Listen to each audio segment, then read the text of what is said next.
Welcome to Unveiled Confessions, where the most raw and shocking confessions are revealed. I'm pushing for 1,000 subscribers, and your support makes all the difference. Hit that subscribe button and be part of the journey. You won't want to miss what's coming next. I wasn't even planning on going out that night. My roommate bailed on me and I had already washed my hair, so I figured screw it. I'll go meet this guy for coffee. It was at one of those half-hipster cafes with creaky chairs and mismatched mugs, the kind of place where you either end up having a great time or regretting every second. He was already there when I walked in, sitting at a corner table, and honestly, he looked normal. Too normal.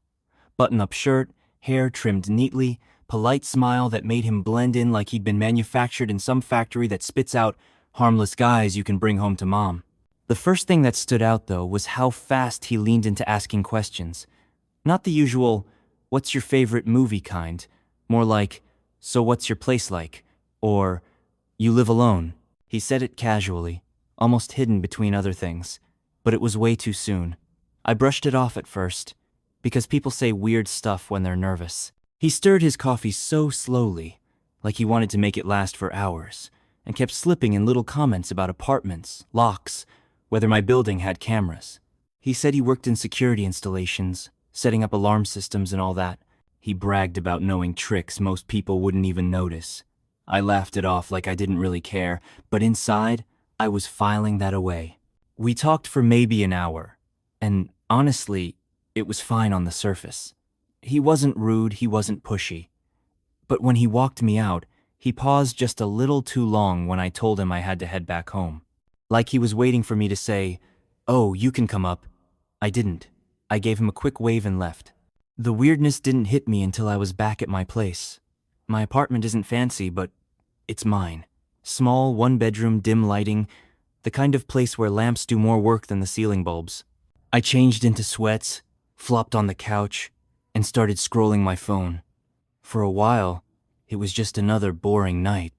But around midnight, I kept hearing this tiny sound, a faint clicking. At first, I thought it was just the pipes. Old buildings do that, except it wasn't random. It was steady.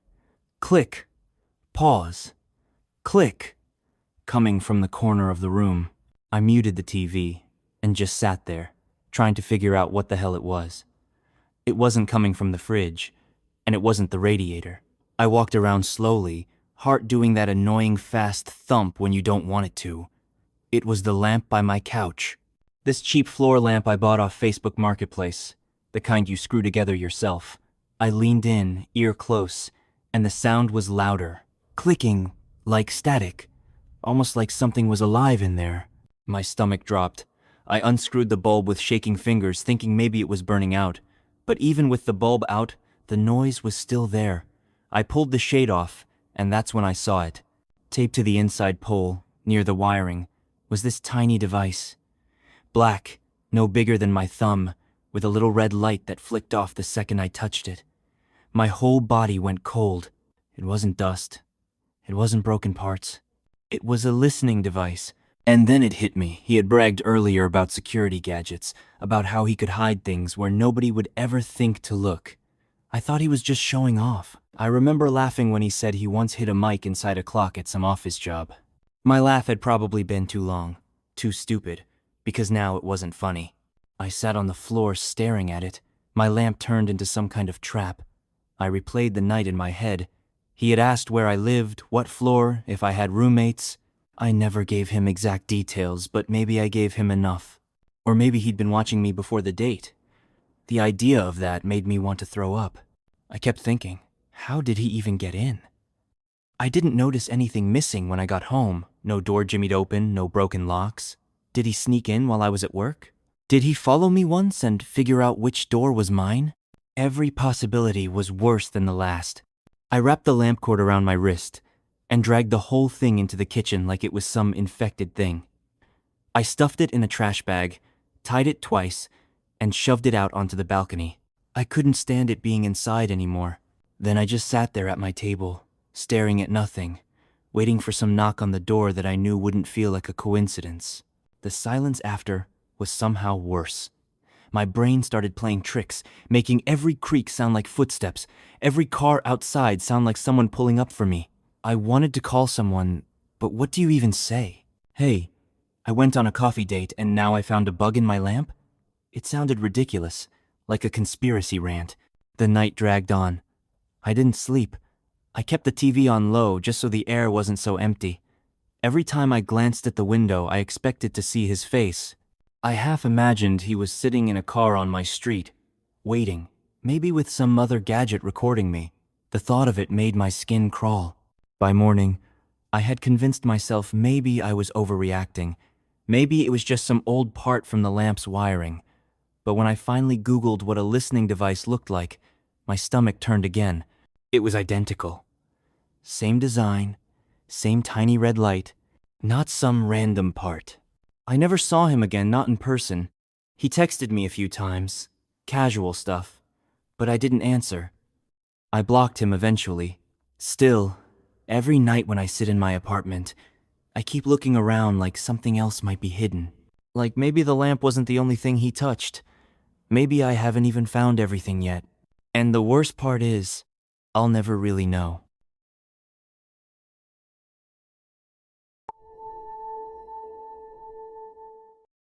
I swear the only reason I even agreed to that date was because I was tired of my friends saying I never give people a chance. I didn't even know if I liked him. He seemed normal on the app, kinda boring actually, but boring felt safe. The place we picked wasn't fancy, just one of those downtown diners with sticky booths and waitresses that look like they've seen everything. We sat in the booth by the window, under that sickly neon glow, and honestly, it was fine. Not great, not terrible. He asked me the basic stuff. I answered. I asked him some things back. It was all forgettable small talk. I was halfway through a soggy plate of fries when he excused himself to go to the bathroom. That's when I noticed it. He left his phone on the table. Face down, black case. Nothing special. I wouldn't have thought anything of it, except he had been weirdly protective of it the whole night, flipping it over whenever it buzzed, putting it in his jacket pocket, like it was more important than the date. Leaving it there didn't fit. I remember staring at it, feeling this weird pull, like the air had shifted. I didn't touch it. I just stared at it. And for a second, I swear I thought I saw the screen flash, even though it was face down. He came back a few minutes later, slid into the booth like nothing happened, and the night went on. We wrapped it up not long after, awkward hug in the parking lot, the usual let's do this again, that everyone says even when they don't mean it. I went home, kicked off my shoes, and just wanted to sleep. That's when the real nightmare started. I plugged my phone in, crawled into bed, and not even 10 minutes later, I got a text notification. Nothing unusual about that. I picked it up, expecting it to be my friend, but it wasn't. It was a message from a number I didn't recognize. But here's the thing, it wasn't to me, it was from him. I knew it was his name, because it was right there in the header, like his account was syncing with mine. At first, I thought I was losing it, but then another one came in. And another. His whole conversation thread started popping up on my phone. I sat there watching it like a live feed. He was texting someone about me, about the date we literally just had, saying things like, he thought I was cautious, that I didn't drink much, that I looked around the room too much like I was expecting something. He described what I wore in way too much detail. The texts weren't meant for me, but I was reading them in real time. My hands were shaking. I didn't reply, obviously, but I couldn't stop looking. And then the worst part came. A message from him to whoever he was texting. Her SIM is cloned now. Should be easy. I froze. I didn't even know what that meant at first. I had to actually Google it with my other hand, typing in SIM clone like some clueless idiot. And the results made my stomach turn. Someone can literally copy your SIM card, get your calls, texts, even location. They can basically be you, living in your phone without you even knowing. I kept scrolling back in the thread, and I realized something that made me feel like I'd swallowed glass. He wasn't texting this random friend during the date. He was reporting, like he was sending updates. The last message before he came back from the bathroom said, "Phone's on the table. 2 minutes should be enough." That's when it hit me. While he was gone, while his phone was just sitting there like bait. Mine must have been close enough in my bag for something to happen. Some kind of transfer, some tech trick I didn't understand. He came back, picked up his phone, and carried on like nothing. I wanted to throw my phone out the window, but I didn't. I sat there in bed, light from the screen glowing on my face, scrolling through every incoming message like I was watching a horror movie about myself. He mentioned my building name, my floor number, things I never told him. I turned my phone off, stuffed it in my dresser, and sat in the dark. I could hear the traffic outside, the occasional drunk person yelling on the street, and none of it felt real anymore. I kept thinking back to the way he smiled when he left, like he knew something I didn't. Sleep was impossible. Every sound made me flinch. I kept picturing him outside my window, or worse, not even needing to be. If he could track me through my phone, he didn't have to show up at all. He could just watch. In the morning, I borrowed my roommate's phone and called the carrier. I told them I thought my SIM was compromised. The rep sounded confused at first, then cautious, then asked me a bunch of questions I didn't even know how to answer. Finally, they confirmed something had been duplicated, like my number was active on 2 devices. They said they could reset it, but that only made me feel a little better, because resetting it didn't erase the fact that someone, him, had gotten deep enough into my stuff to do it in the first place. For days after, I kept waiting for another shoe to drop. Every time my phone buzzed, I jumped. I deleted apps, changed passwords, stopped using Wi-Fi in public. I still don't know what he pulled while he had access. My emails, my messages, maybe my photos, maybe more. The worst part is, nobody around me seemed to get it. My friends laughed it off, said I was being dramatic, that maybe it was just some glitch, but I know what I saw. I watched his words roll onto my screen, describing me like I was a case file. I deleted his number, deleted the app we met on, but that didn't make the feeling go away. The feeling that someone could just walk into your life, sit across from you in a booth, excuse themselves for a bathroom break, and walk out with everything that makes you, you. And that's all I can think about now.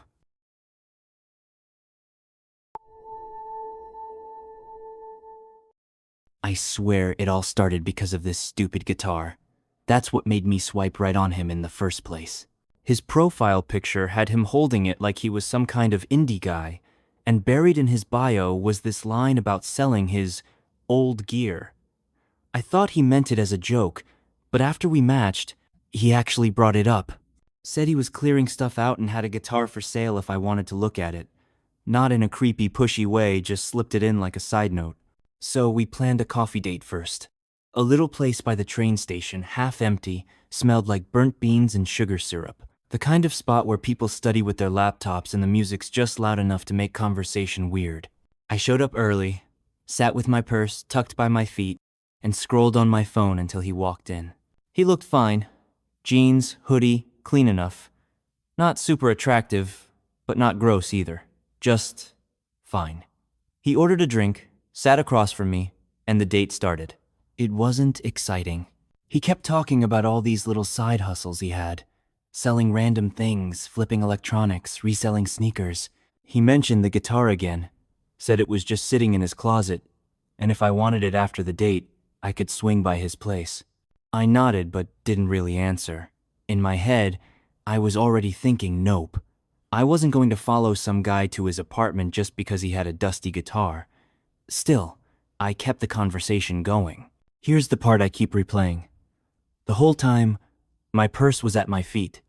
Small crossbody bag, nothing fancy, but it had my wallet, keys, and some cash tucked inside. I'm the kind of person who always checks under the table to make sure it's still there, and I remember feeling the strap brush against my ankle more than once. I never moved it.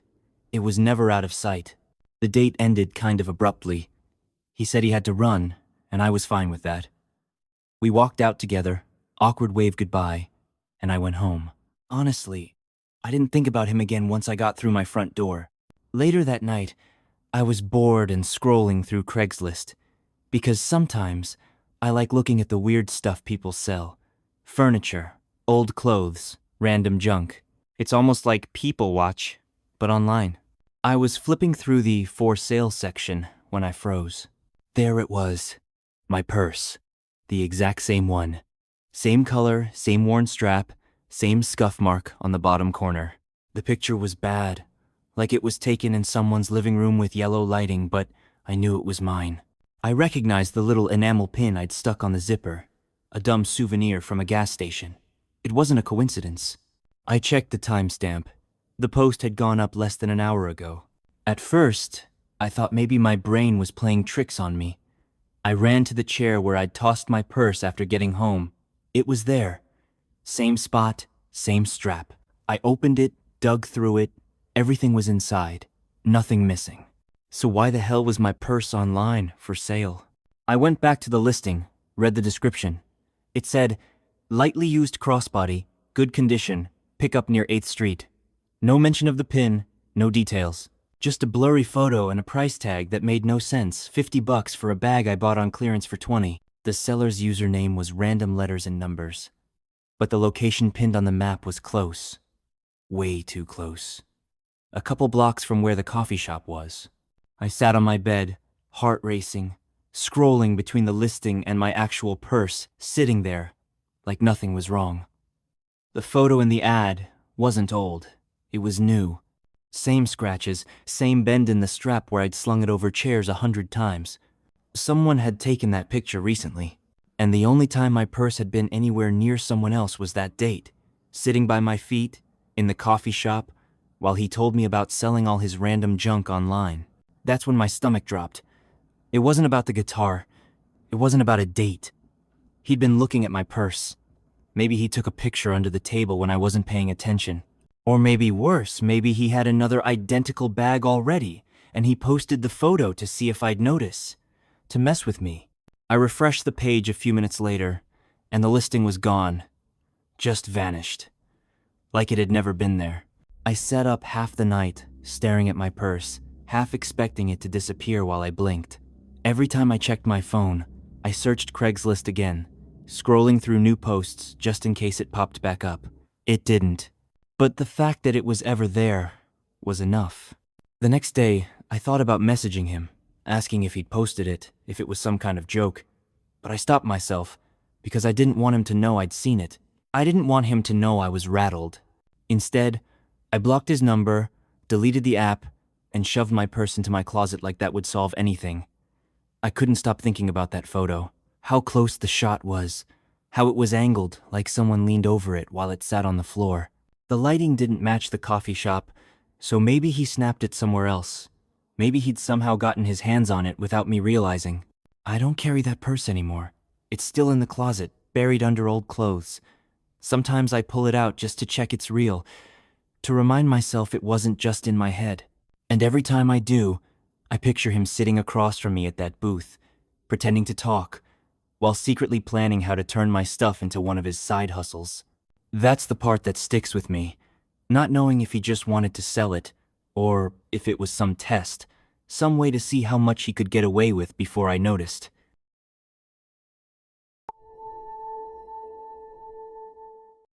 I should have known it was a bad idea when I agreed to meet her at that bar.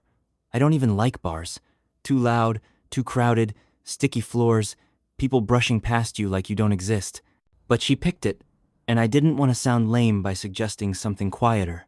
She was already there when I showed up, sitting at a high-top table near the wall, scrolling her phone. She looked like her pictures, maybe even better.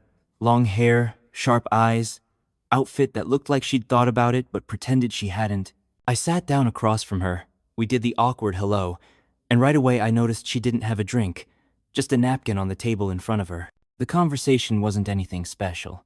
Work, family, the usual filler. I was nervous. She didn't seem nervous at all.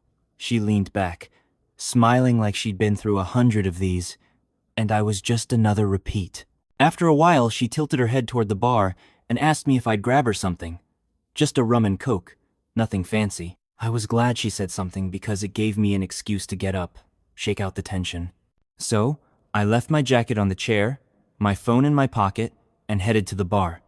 It was packed with people elbowing for space. I ordered, waited, finally got the drinks balanced in my hands, and when I turned back, she was gone. The table was empty. No napkin, no bag, no her. just gone. I stood there like an idiot, with two sweating glasses in my hands, trying to spot her in the crowd. Maybe she went to the bathroom. Maybe she stepped outside. I checked my phone. No new messages. I waited 5 minutes, then 10. Still nothing. When I finally sat down again, that's when I noticed it. My jacket was still there, but lighter. I checked the pockets. My wallet was gone. My keys were gone too. I must have laughed out loud. Not because it was funny, but because it was so insane. Who does that? Who meets someone for a date, spends an hour pretending to be interested, then steals their stuff the second they stand up? I searched the floor, checked under the table, asked the bartender if anyone had turned in a wallet. Nothing. She was gone, and so was everything important I owned. The next few days were a nightmare. I had to cancel all my cards, beg the bank for replacements, get my locks changed because my house key was on that ring. Every time I pictured her walking off into the night with my keys jingling in her bag, I got sick to my stomach. I blocked her on the app, deleted our chat, tried to pretend it never happened, but then it got worse. About 3 days later, one of my coworkers texted me out of nowhere, just a screenshot. It was a dating profile. My face, my name, slightly tweaked. Pictures I didn't even remember taking. The bio wasn't mine, but it was written in a way that sounded close enough to how I talk that someone could believe it. I thought it was a joke at first, like maybe one of my friends messing with me. But then another message came. This time from an old friend who lived across town. Same screenshot, different app, same profile picture. My picture. I clicked the link they sent me, and it opened up to this profile that felt like a funhouse version of myself. The photos weren't just from social media either. There were ones I'd taken on my phone, private ones. Random selfies, me in my car, one where I was brushing my teeth in the mirror, stuff I never posted anywhere. That's when it hit me.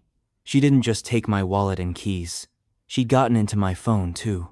It made sense when I thought about it. My phone was in my jacket pocket when I left it on the chair. Even if I had it locked, it only takes a minute for someone who knows what they're doing to clone data or copy files. And if she had my wallet, she had my ID, which meant she had my full name, my address, everything. I stared at that fake profile for hours. It was like watching someone wearing my skin. The messages on it were creepy too. She'd been talking to other people, pretending to be me, saying things I'd never say, setting up dates.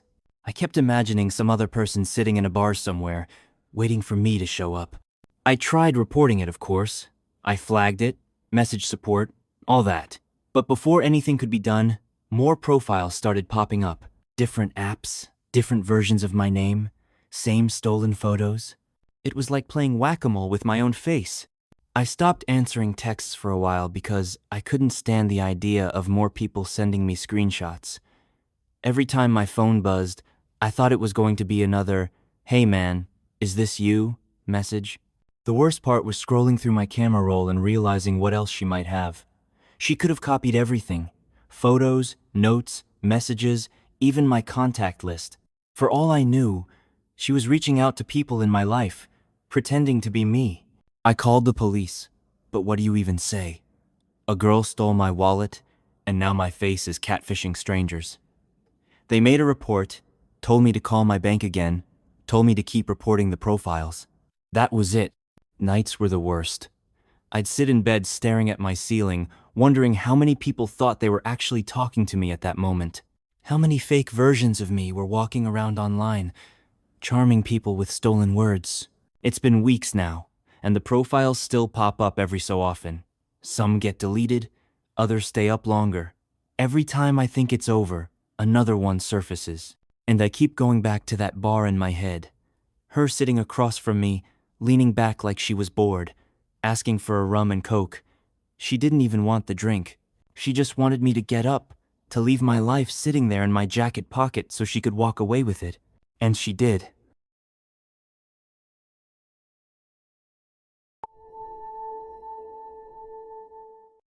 I didn't even like him that much, not even at the start. You know when you agree to drinks just because you feel like you should go out, not because you're dying to meet the person? That's what it was. We met at this bar that tries too hard to look classy. with those fake Edison bulbs and overpriced cocktails that taste like melted candy. He was already at a table when I walked in, waving me over like we'd known each other for weeks instead of 2 days of chatting online. It was fine. He wasn't rude, but he wasn't exactly magnetic either. He talked a lot, mostly about his job, some nonsense about knowing people and having connections, and I just kept nodding. I ordered one drink, then another, while he told stories that all kind of blurred together. I remember thinking I should have eaten before I came, because I could feel the buzz setting in quicker than I wanted. When the night wrapped up, he insisted on driving me home. He made it sound casual, like he was being polite, but the way he leaned in with his keys already in his hand made my stomach knot. I laughed it off and said no. I'd already called a rideshare. He pushed again, asking if I was sure, saying it was out of his way, but he didn't mind. I said no again, a little sharper this time. That's when his face shifted just for a second. Not angry, but like he wasn't used to people refusing him. My ride pulled up, I got in, and I waved out the window. He stayed standing there on the sidewalk, keys dangling from his hand, watching the car pull away. I got home late. I went through my usual routine, kicked off my shoes, dumped my bag on the counter, turned on the little lamp by the couch. Nothing felt weird yet. I didn't notice anything wrong until the next morning. I stepped out to grab coffee, and when I lifted my doormat, the spare key I always kept tucked underneath was gone. At first, I thought maybe it had just slipped further under. I crouched down, pulled the mat all the way up, checked the corners. Nothing. The little magnetic holder I'd used wasn't there either. Completely gone. My stomach flipped. I stood in the hallway, holding the mat like an idiot, heart pounding. I kept telling myself maybe I'd moved it and forgotten, or maybe the building's maintenance guy had picked it up during routine checks, but the timing was too close. Too weird. I replayed the night in my head, him insisting on driving me, him holding his keys like he was already planning something, him watching the car drive off. My skin prickled all over. I spent the rest of the day paranoid. I checked the locks 3 times before leaving for work, left lights on in every room, even dragged a chair in front of the door like I was in some cheap horror movie. I wanted to tell someone, but it sounded stupid. Hey, I went on a date, and now my spare key is missing. Doesn't exactly get taken seriously. For a week, nothing happened. I tried to convince myself it was fine. Maybe a random neighbor picked it up. Maybe kids playing in the hallway. Maybe anything except what I was actually thinking. I almost let myself relax. Then I was scrolling one night, mindlessly clicking through social media, when his name popped up in the photos you might like section. I don't even know why I clicked. Curiosity, boredom, something. It took me to his tagged photos, ones other people had posted of him. Most of them were normal him at bars, with friends, at some party. But then there was one that made my whole body go cold. He was standing in someone's living room, smiling at the camera, drink in his hand, and hanging from his belt loop was a heavy keyring. Dozens of keys, thick and jangling, the kind you only see with landlords or locksmiths. And dangling near the bottom, I saw it, my spare. The exact magnetic holder I'd bought from Amazon, still clipped shut, hanging off his ring like a trophy. I stared at the screen until my eyes burned. Zoomed in, zoomed out, stared again. There was no doubt. That was mine. He had it. I felt sick. Not just because he'd taken it, but because he wanted me to know. Why else would it be in a photo? Why else carry a whole ring of keys like that unless it was to show off? I locked every window in my apartment that night, pulled the curtains tight, slept with my phone in my hand. Every sound from the hallway made me jolt upright. I couldn't stop imagining him standing outside my door, running his fingers over that ring of keys, smiling to himself because one of them fit. I thought about messaging him, confronting him, but what would that do? He'd just deny it, or worse, know that he'd gotten under my skin. I thought about the police too, but what was I supposed to say? I saw my stolen key in a photo on Instagram? They'd laugh me out of the station. So I changed the locks. Cost me way more than I could really afford, but I did it anyway. I stuffed a towel under the door, bought a cheap camera to stick in my living room, and tried to breathe. Still, every time I leave my building, I can't shake the thought that he has dozens of other keys. Keys to other doors, other apartments, other people who probably don't even know yet. And mine was just one of them.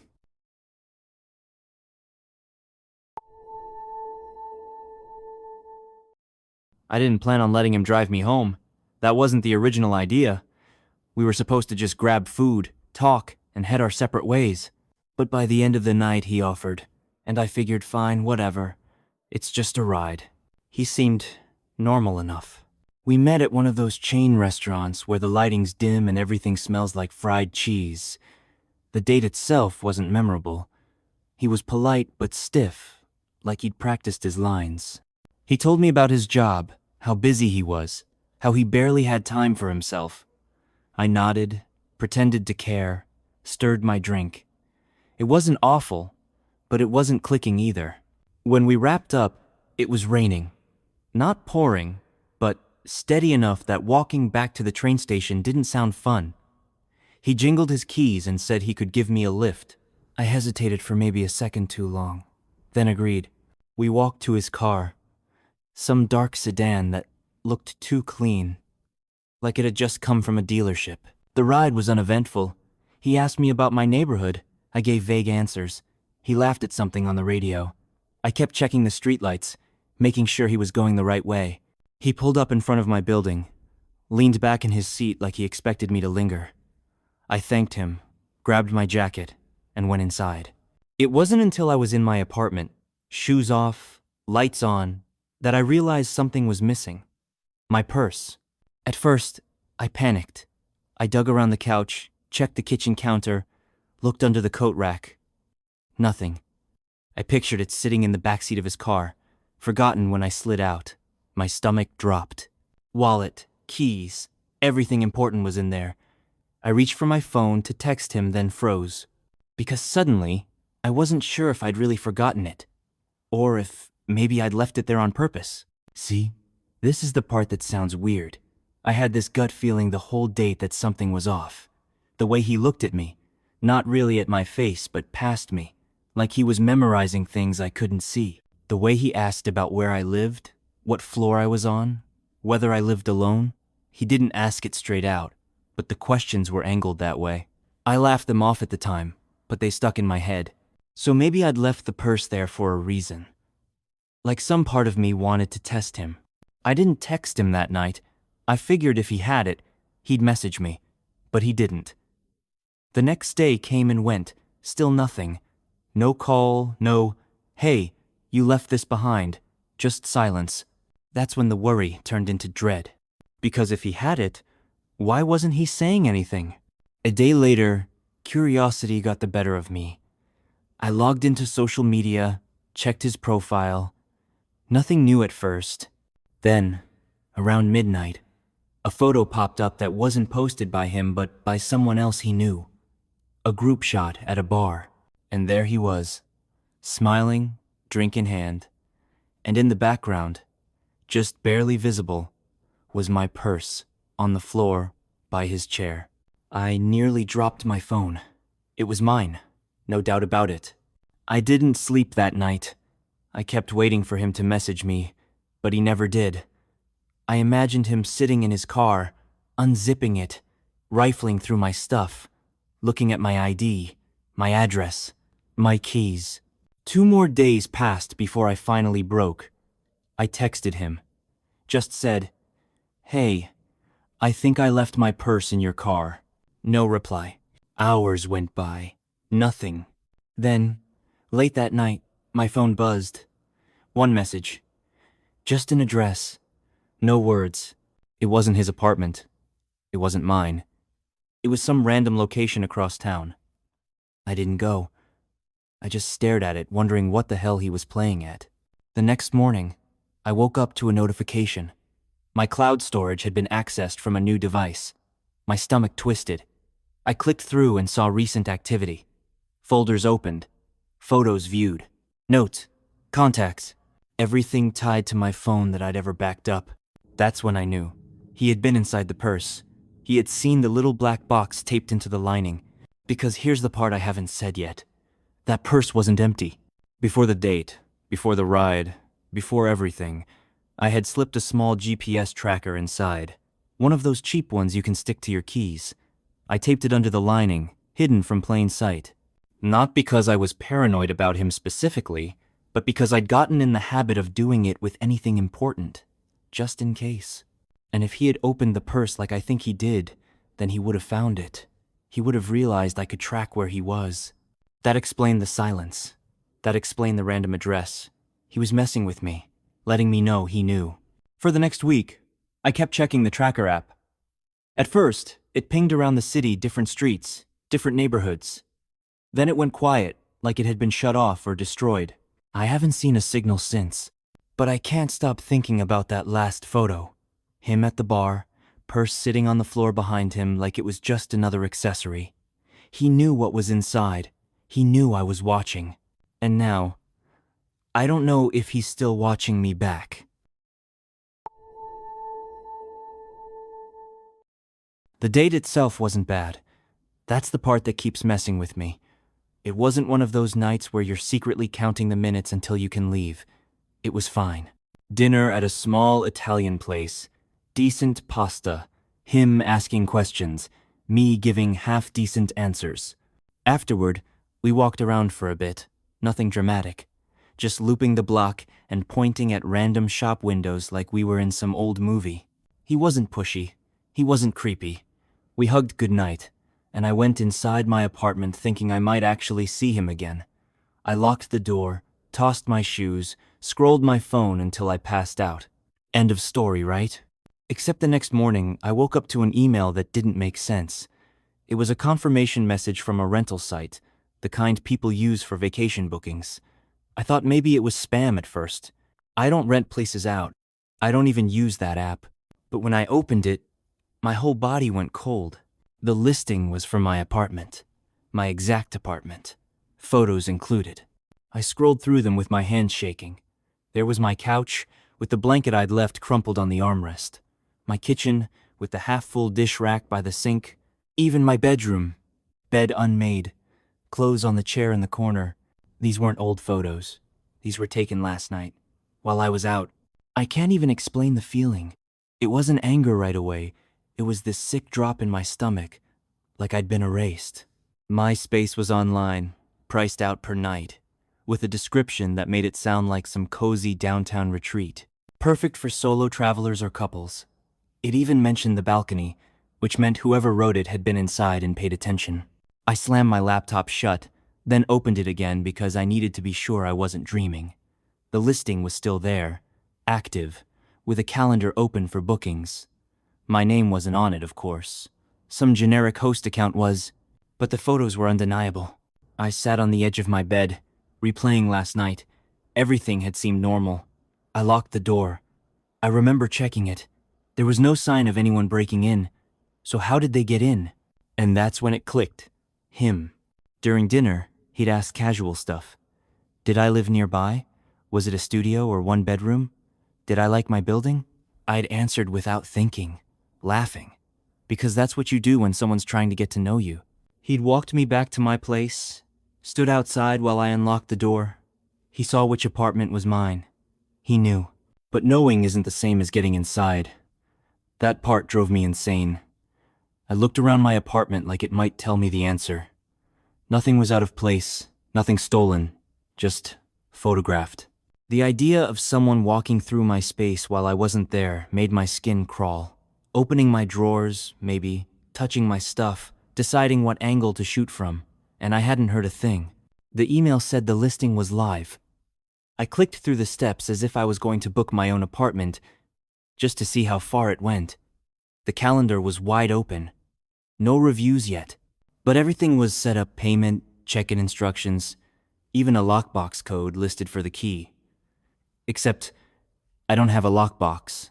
That meant whoever did this had made one, or planned to. I checked my doormat, my hallway, the stairwell. No box. But the idea that they'd prepared one made me feel like I was already behind, like they were 3 steps ahead of me. I barely slept that night. I kept checking the listing over and over, half hoping it would disappear. It didn't.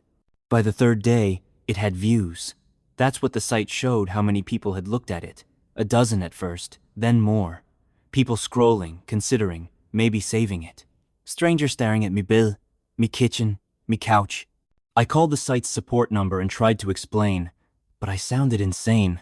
Hi, my apartment is listed here, but I didn't list it. They asked for proof I lived there, which I gave, but they acted like it was just a mix-up.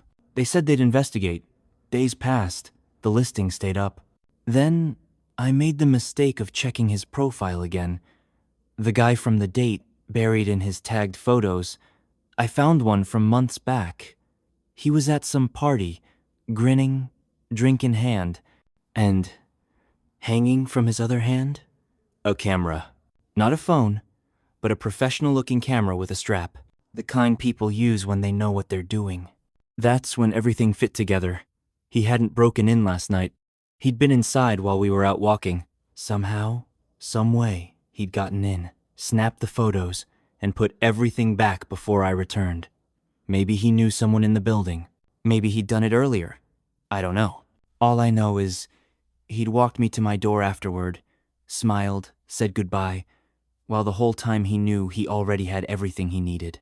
I tried not to lose it, but every creak in the hallway set me off. I taped paper over my windows, started locking the bathroom door even when I was home alone. The listing finally disappeared a week later. No explanation. But by then, the damage was already done. Because once you've seen strangers shopping around your home like it's a weekend getaway, you can't unsee it. And I keep thinking, if that was just the first listing, how many more are waiting to go live?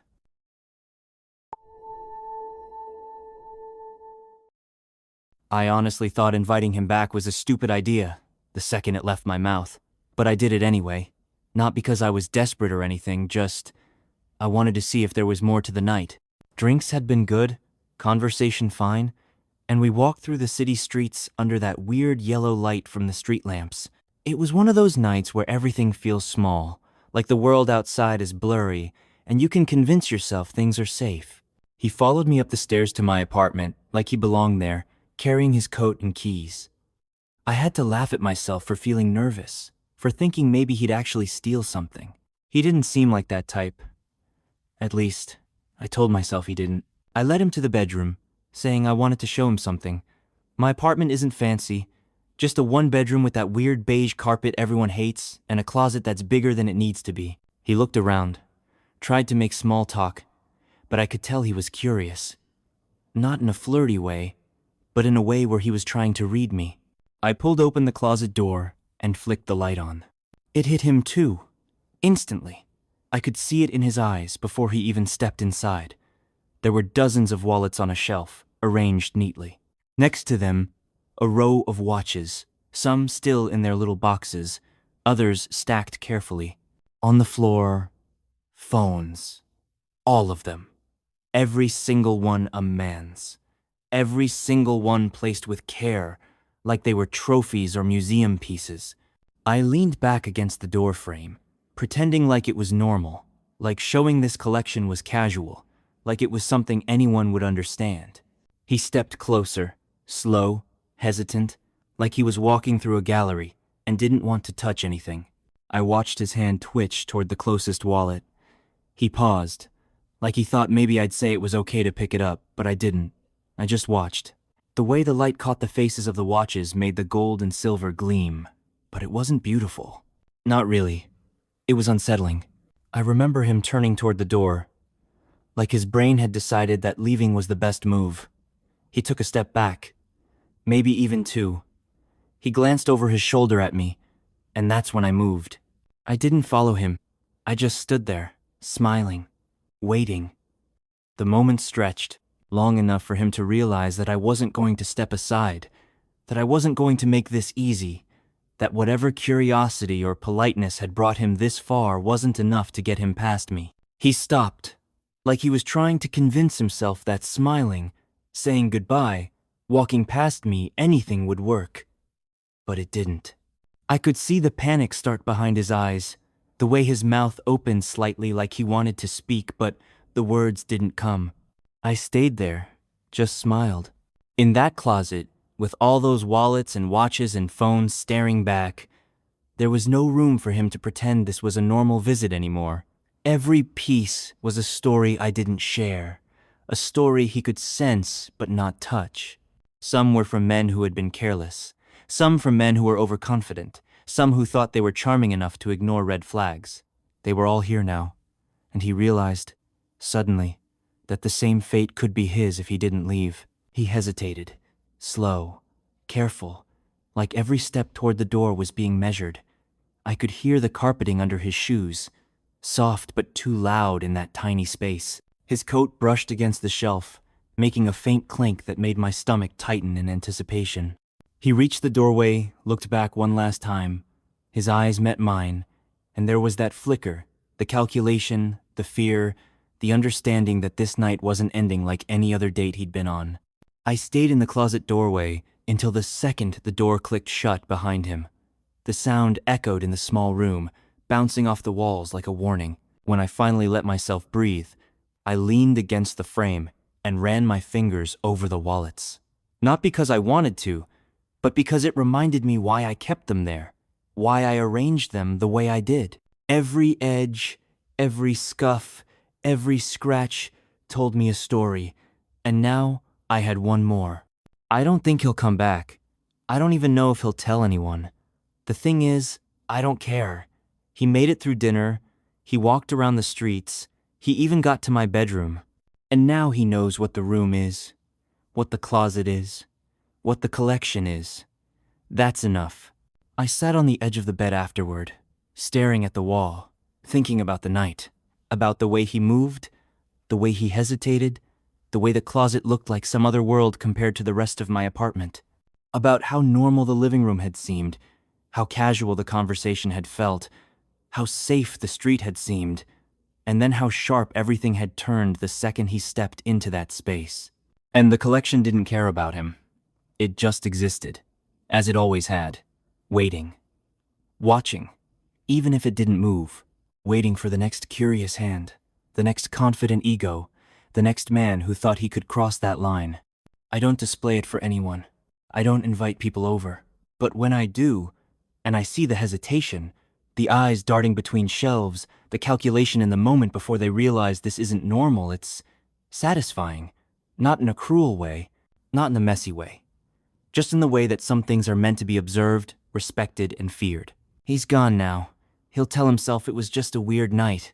Maybe even tell friends a story about a girl with an unusual collection. He won't say too much.